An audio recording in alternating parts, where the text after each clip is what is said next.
What's up, guys? Welcome back to the channel and welcome back to, well, transfer season. Usually a boring period. However, we are forced to do things and the media is kicking off. It's starting with us being linked with Sandro Tonali, which could make sense in some part of the world. However, the story quickly went south when it told us that, yeah, we need to sell a big player. Fagioli and Yildiz as well. You know what? Yildiz for 40 million euros.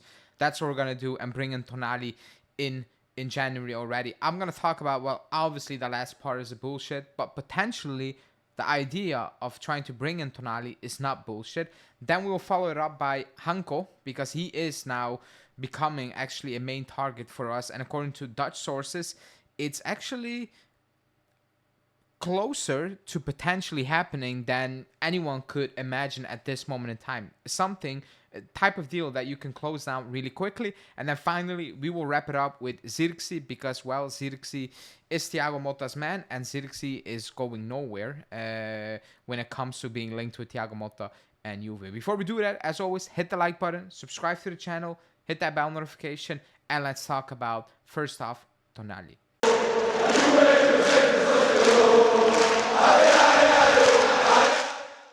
So, Sandro Tonali left Milan. The club he supported, made it very clear, was forced to Newcastle, didn't want to join, is now potentially on the move again, because according to reports, and actually you don't need reports, you just need to, well, your eyes, he's not playing as often as he should.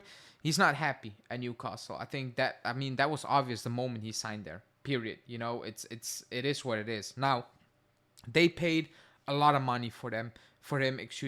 He is a very good player. He is an excellent player.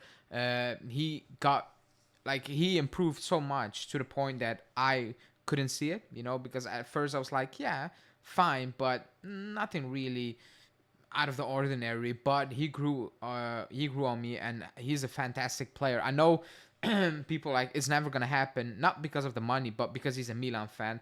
Well, at the end of the day, they're professional players. Di Gregorio is an Inter fan. He got the opportunity to play for Juve. He jumped on that. If Tonali got the opportunity to play a Newcastle, or not play a Newcastle, just sit on the bench, or go back to Italy and play for Juve, come on. At the end of the day, they are professionals. Unless he obviously has other big offers out there from other teams, he will probably avoid that, which is completely fair. Now, the part I do believe is that, yeah, why wouldn't we be looking at Sandro Tonali as a club, as an Italian club? It makes a lot of sense. Like, that Giuntoli likes him, that Motta likes him. Yeah, that makes perfect sense. Who doesn't like him? If you ask any board member of any club in Italy, yes, they're gonna say yes. Like, they obviously like Tonali. The thing that's wrong with the story is that in January, we don't need a midfielder. We need defenders and maybe a winger or a backup striker, because nobody knows where Milik is at this moment in time. And Giuntoli, keeps saying we're waiting for Milik to come back, some recovery. He's not coming back. And even if he comes back, when will he be fit enough? How many games will he play?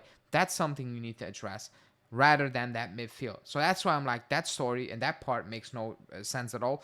And to wrap it up, obviously, we're not selling Yildiz, and two, we're not selling Yildiz for 40 million euros to fund Tonali. That was straight up garbage news. If an offer comes in for Yildiz, I think the club will sell any player if the right offer is insane in our situation. I do. However, that's not going to happen with Yildiz in terms of that offer is not coming in, and the club is not going to sell Yildiz for 40 million euros to bring in Tonali in January, when it's like our defend is dying, and up front, if somebody's injured, we're also all in trouble, so that's definitely not gonna happen. But the Tonali part of the story, obviously, I do believe, even if it's not a non-story, it makes sense that any club, and any top club in Italy, is interested in bringing Sandro Tonali in. So that part, okay. The part where it goes to Yildiz in January, well, that's an absolutely no-go. But you guys let me know in the comments what do you think about that. Now, second part of the story of the news show is Hancko from Feyenoord, defender, linked with us, heavily linked with us. Not just linked with us, it's picking up even in the Italian media. But ESPN in the Netherlands came out with that. First off, Feyenoord's stand was no. No matter the offer, it's a no in January. Now they changed that to, if the offer comes in, we are willing to negotiate because a player wants out, and apparently already, according to Total Sport, has an agreement with Juve for a contract, so on. It's just a price tag. Feyenoord wants around 35 million euros. For me, that's too much money. I know a lot of people like Hancko, and a lot of people who watch Feyenoord, and actually a lot of Dutch people on this channel do like Hancko. He is good on the ball. The numbers look good. He can play on the ball. Like, he's not a very awkward player to look at. However, the many times I watch him, and when many, I'm going to say 10 times, 10 games of Feyenoord over the last seasons. I'm sorry, I never watched him. I'm like, that's it. That's a player I need at my club. That's just me personally. And for 35 minutes, like, the player you bring in right now, that's what I was trying to say. The player you bring in right now, it's not a stopgap. We're not trying to bring in a stopgap. Otherwise, we're just signing players on loan and you figure it out at the end of the season. If you pay 35 million euros for a defender, the plan is he's going to be here for a long time, because Danilo is gone in January or in the summer. I still think January is on the table with Napoli, no matter what he said. He's gone. Like, he's just gone. If you look at the back, yes, you have Cambiaso. Savona emerged, should be a good player for now. You have Gatti, Bremer, and Cabal coming back from injury, and Kalulu, obviously. But you do not know how both players, hopefully perfectly fine, come back from that injury. You don't know what the recovery time is going to be. You don't know if there's going to be setbacks. So the money you spend right now on a defender is not just for now until January. It's for now until 2029.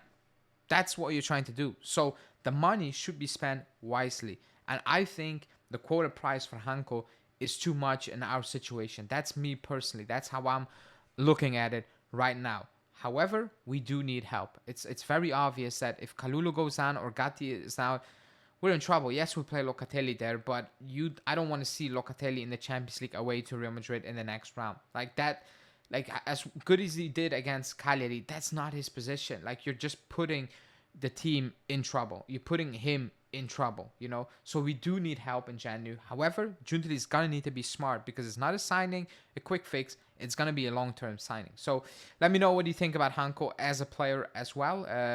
Interesting to see what you guys think about that. And then to wrap up the news report, it's Zirkzee. That name is never going to go away. He is a Motta player. Motta likes him. He likes Motta. For some reason, he ended up at Manu. Money, you can say, agents, and so on.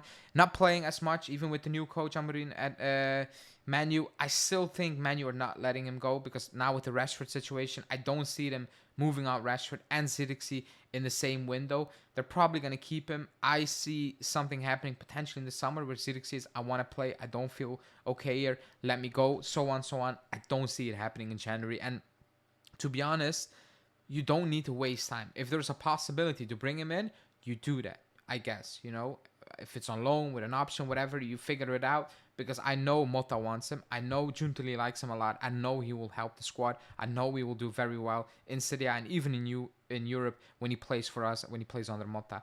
However, the focus should be the obvious issues we have. If it becomes ugly in terms of, like, you actually need to pay and negotiate so long to bring in a Zirkzee in January, then I don't know, don't waste too much time, just figure out the main things right now and worry about the others. Zirkzee is a player I do like, but I don't see Manu letting him go already on loan in January when the Rashford situation happened already. I just don't see it happening. It doesn't really make sense unless they're like 2 out, 2 in.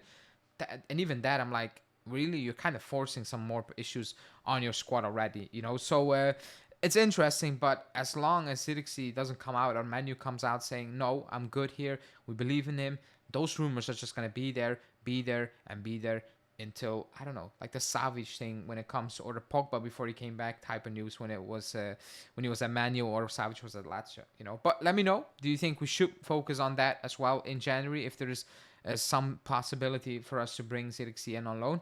Let me know in the comments. Like the video as well. Especially like the video, subscribe to the channel, and bell notification, turn that on, because I will be back tomorrow, and let's see what other news is there to discuss. Thanks for watching.